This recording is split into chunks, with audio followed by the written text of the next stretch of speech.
Shalom jemaat yang terkasih di dalam Tuhan. Mari kita membaca firman Tuhan di dalam 1 Korintus pasal 16 ayat ke-1 sampai ayat ke-4. Tentang pengumpulan uang bagi orang-orang kudus. Hendaklah kamu berbuat sesuai dengan petunjuk-petunjuk yang kuberikan kepada jemaat-jemaat di Galatia.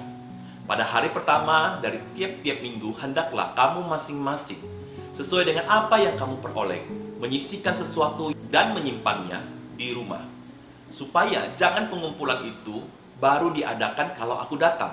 Sesudah aku tiba, aku akan mengutus orang-orang yang kamu anggap layak dengan surat ke Yerusalem untuk menyampaikan pemberian. Kalau ternyata penting bahwa aku juga pergi, maka mereka akan pergi bersama-sama dengan aku. Saudara, pada bagian 1 Korintus 16 ayat 1-4 ini, Paulus memberikan nasihat kepada jemaat di Korintus untuk memberikan persembahan kepada orang-orang kudus. Yang dimaksud orang-orang kudus adalah orang-orang percaya yang ada di Yerusalem. Nasihat ini bukanlah sebuah teguran ataupun perintah. Jadi tidak bisa dikatakan bahwa jemaat Korintus di sana sama sekali tidak memberikan persembahan. Mereka adalah jemaat yang memberikan persembahan. Namun kalau kita melihat nasihat Paulus ini, kita bisa menemukan beberapa nasihat yang penting dalam memberikan persembahan. Yang pertama, persembahan dilakukan dengan disiplin. Saudara, orang yang memberikan persembahan tidak dituntut dengan jumlah nominal tertentu, tetapi menyisihkan apa yang mereka telah terima dari Tuhan. Tentu ini dilakukan dengan sukacita dan kerelaan di dalam memberi.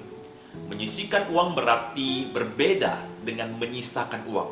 Menyisihkan uang berarti mempersiapkan secara khusus uang untuk persembahan.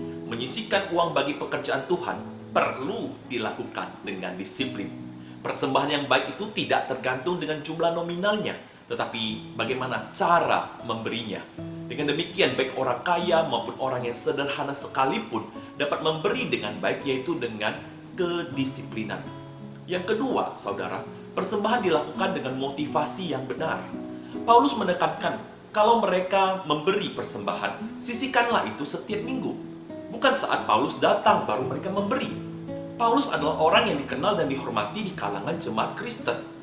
Paulus tidak mau sebagian orang memberi persembahan hanya karena Paulus mengunjungi mereka. Sehingga apakah karena perasaan sungkan atau karena ingin menunjukkan diri di hadapan Paulus, barulah orang-orang memberikan persembahannya. Sekali lagi, bukan soal nominal, tetapi caranya, yaitu motivasi yang benar di dalam memberi. Yang ketiga, persembahan dilakukan dengan bertanggung jawab. Paulus menasihatkan, setelah persembahan itu terkumpul dan pada waktunya akan diberikan kepada orang-orang Yerusalem, maka mereka perlu memilih orang yang dapat dipercaya. Dengan demikian, orang yang memberi dapat mengetahui apakah persembahan mereka dapat dipertanggungjawabkan dengan baik, karena baik yang membawa dan orang yang menerima haruslah dilakukan dengan sebaik-baiknya. Saudara, apa yang kita pelajari dari bagian ini? Marilah kita memberi dengan sukacita dan penuh kerelaan, bukan karena paksaan. Tuhan itu melihat hati kita yang setia dalam memberi. Selain itu juga tentu dengan motivasi dan hati yang benar dan tepat, bukan karena ingin dilihat atau dipuji oleh manusia. Dan hal yang tak kalah penting adalah kita perlu memberikan persembahan dengan tepat, sehingga penata layan yang mengelola persembahan itu dapat dipercaya. Jadi kita bukan hanya asal memberi saja, tanpa tahu lagi apa dan bagaimana persembahan itu akan digunakan. Dengan persembahan yang benar dan tepat, maka persembahan itu akan menjadi berkat yang luar biasa dan menjadi alat yang memperluas pelayanan Tuhan di muka bumi ini. Kiranya nasihat firman Tuhan ini menjadi sebuah hal yang mengingatkan kita di dalam hal-hal yang kita lakukan untuk memberikan persembahan.